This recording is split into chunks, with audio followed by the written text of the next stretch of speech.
Hey guys, it's Hans Hobbies, and this is a comparison video between my HPI Savage XS Flux for here and my Traxxas 1/16 scale Summit. If you hear any noise in the background, that's my cat trying to play. Um, you can see his little tail back here.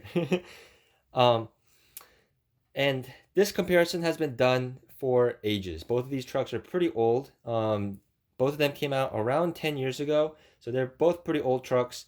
The Savage is a little bit younger by a couple of years, but ever since this thing was announced, people have been comparing it with the 16 scale line. Um, um, so, but the 16 scale line has found a lot of a huge fan base and continues to sell really well. Whereas the Savage and just HPI in general has been away from the limelight for a little while. So unfortunately, a lot of people seem to have forgotten about the Savage XS, which is a little bit unfortunate. But HPI is back as of right now of this recording. So if anyone is interested in getting a Savage XS Flux, or doesn't know much about it, this might be a good video to watch and kind of help you make your own decision. I'm just going to point out some differences and pros and cons of each, and help you make a decision for yourself. I'm not going to make a decision for you, especially because I love both of these trucks. You see both of these trucks in my room, which means I paid money for both of them. So clearly I must have enjoyed both of them. So starting off with the size comparison, you can see the size is pretty similar.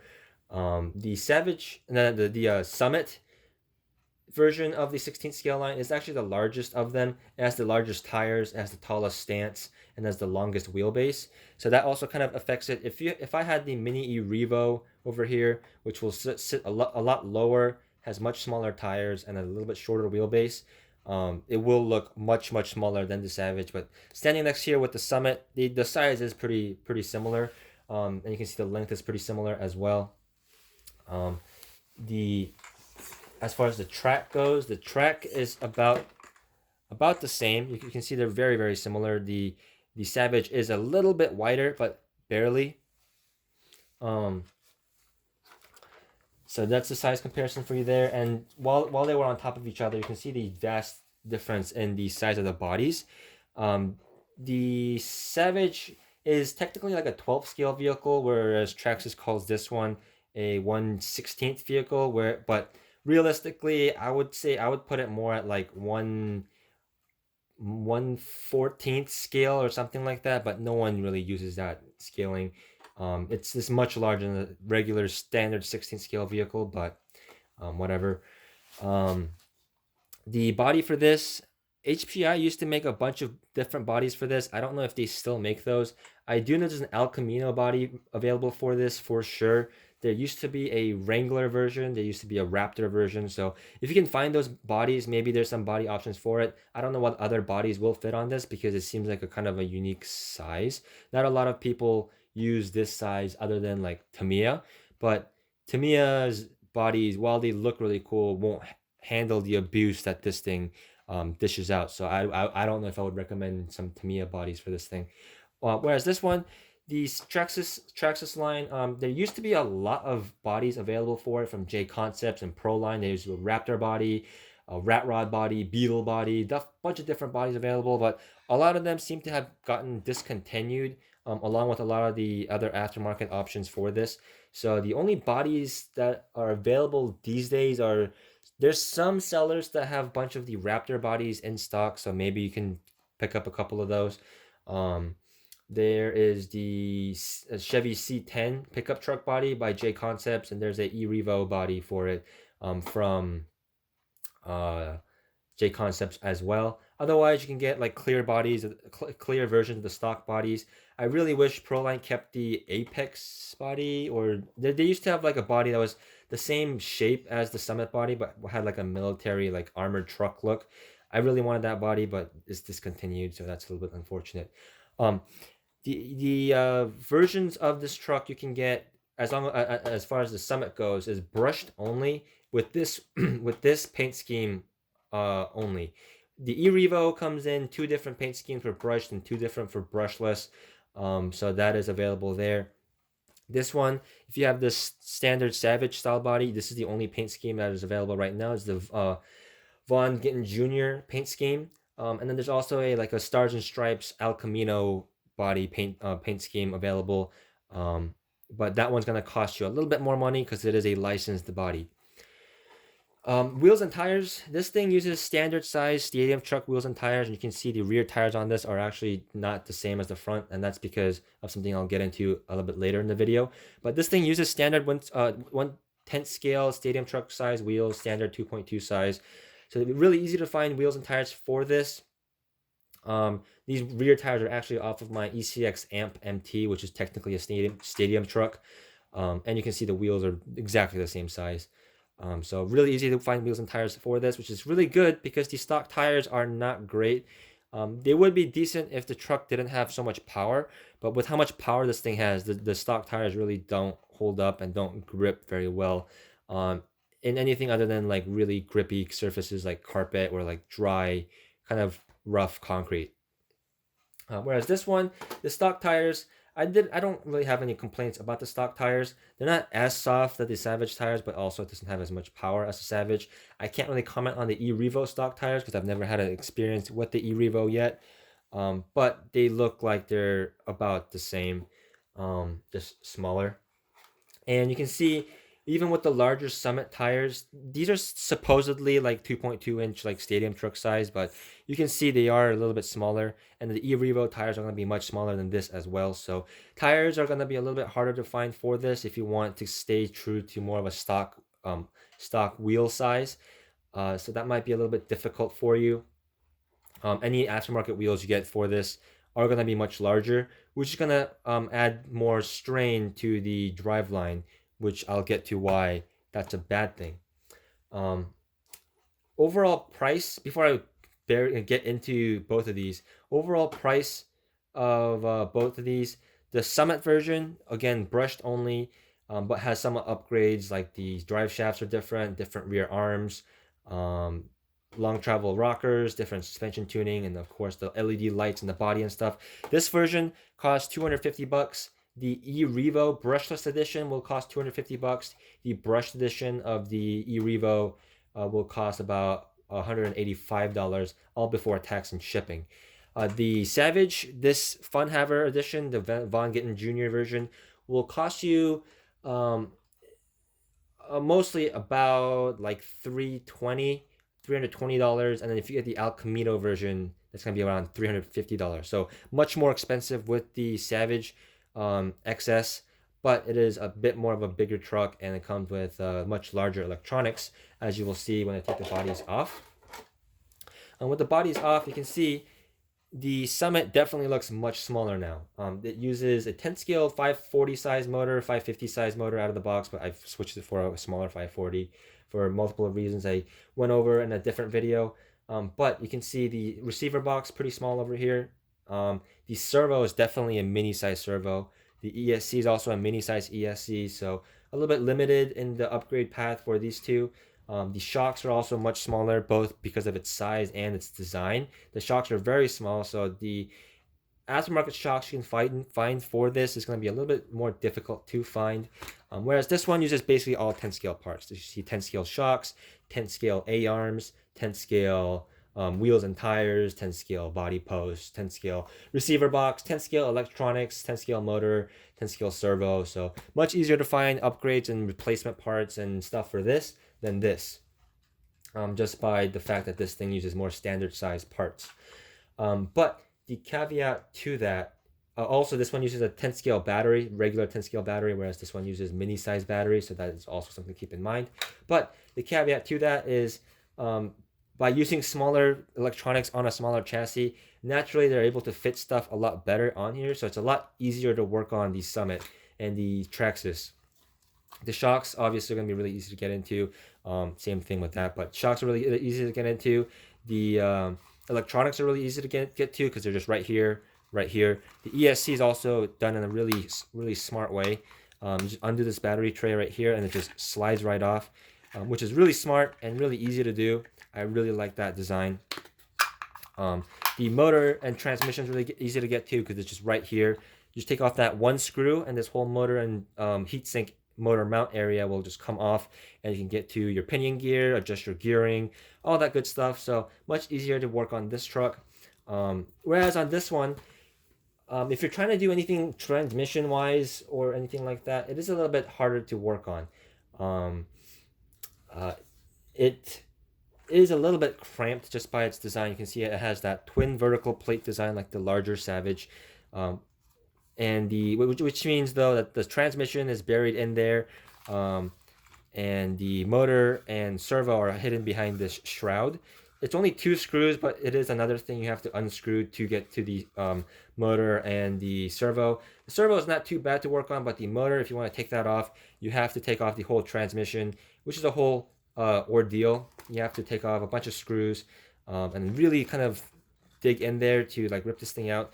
It's not too difficult once you get used to it, but for some people that are used to more conventional designs, it might get a little bit frustrating.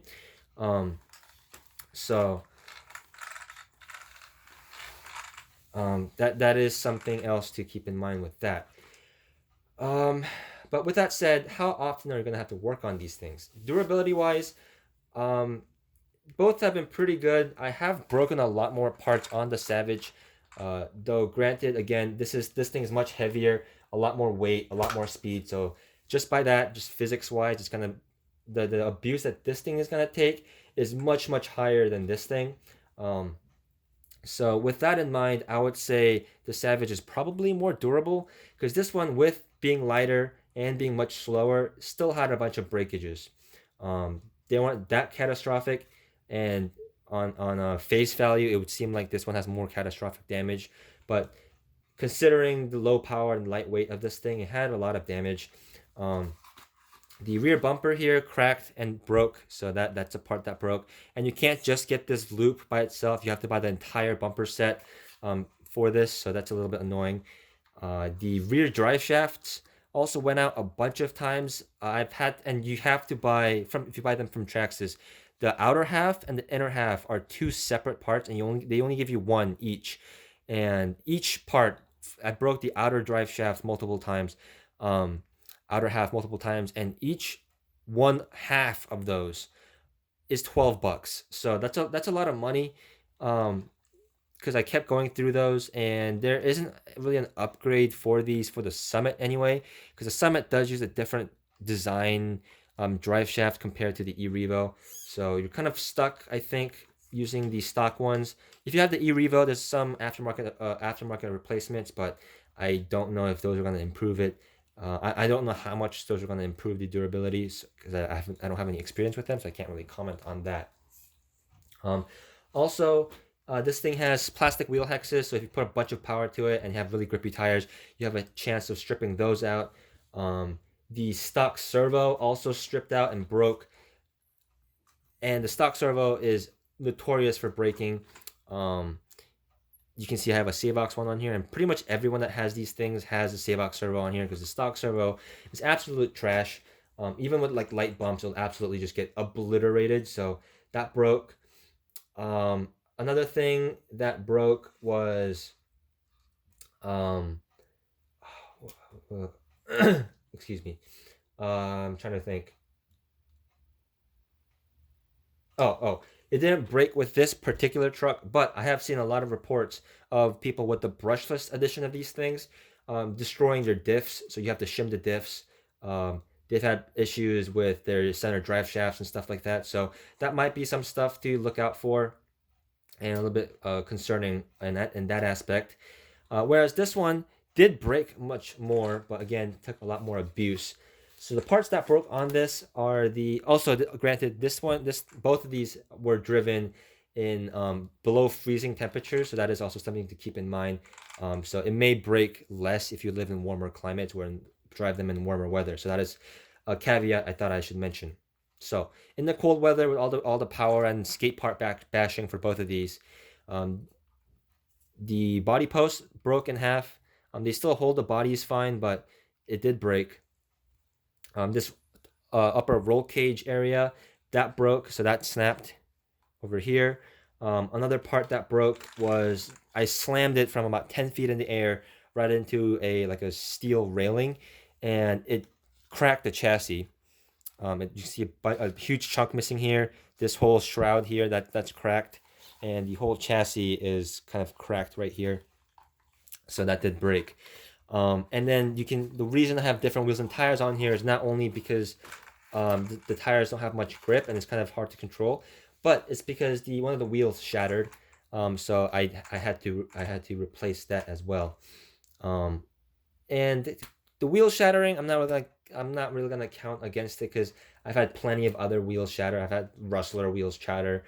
I've had Red Cat wheels shatter. So that's not really this truck's fault. It's mostly the driving conditions and the temperatures, and I don't really blame it for destroying the chassis like this because that was a really catastrophic crash.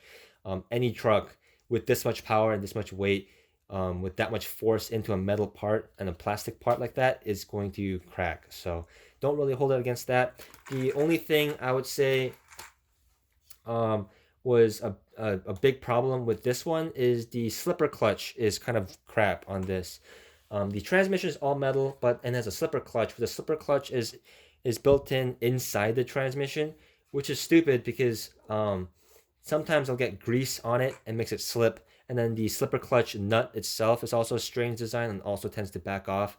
And that's a pain because the transmission, like I mentioned, is kind of buried in here. You can like shove a pair of pliers in there to tighten the slipper clutch back, but it is a little annoying that kept coming loose. But other than that, that's the only real issue I had. I kept driving it with all these broken parts and it still drives fine. It just still bashes perfectly fine. So I think durability of this thing is plenty good despite the catastrophic look of it at the moment. So those are some experiences I had with that. But granted, with all that abuse, I cartwheeled this thing. I crashed it really hard. Didn't break any of the A-arms. Didn't break any of the camber links, the steering links. Didn't even break any of the bumpers. So I think durability of this thing is really, really good. It's just a couple of unfortunate crashes I had with this thing at really extreme conditions. So overall, I think the durability may be better with this than this. It's just that slipper clutch is a little annoying with that. Slipper clutch on this is not as annoying, though it does have a plastic spur gear, whereas this one has a full metal transmission. The rest of the transmission gears are metal, I believe, but the spur gear is plastic. So some people may like that, some people may not. That's just something I thought I might mention. Both trucks are waterproof, so that is also something that's pretty cool. So you can run both of these in water. Both of them have ball bearings, so that's also pretty cool. I think I've covered both of these trucks pretty extensively. And the suspension setup, that's one thing I wanted to mention. Suspension setup of the 16 scale line out of the box is crap. I think they're crap. They're way too loose for anything other than like super rough terrain driving, which most people drive these things on the street or just like smooth dirt. So for that kind of condition, it's a little bit floppy. This, on the other hand, set up very, very well. Really like the suspension setup of that, but suspension setup and tires and stuff like that is really dependent on the kind of terrain you're running on. So that is just something up for you to decide which one is better. And of course, it's all tunable, so that's not a big deal there. But this video is a little bit long, but I hope that was a really nice in-depth comparison between these two trucks in case you are interested in either of these. So if you guys enjoyed this video, found it entertaining or informative, please give me a like, comment down below, subscribe, all that good YouTube shenanigans, and tell me what you guys think of both of these trucks, and if you got either one of them, tell me which one you decided to go with. So again, thank you guys for watching, and I'll see you guys next time.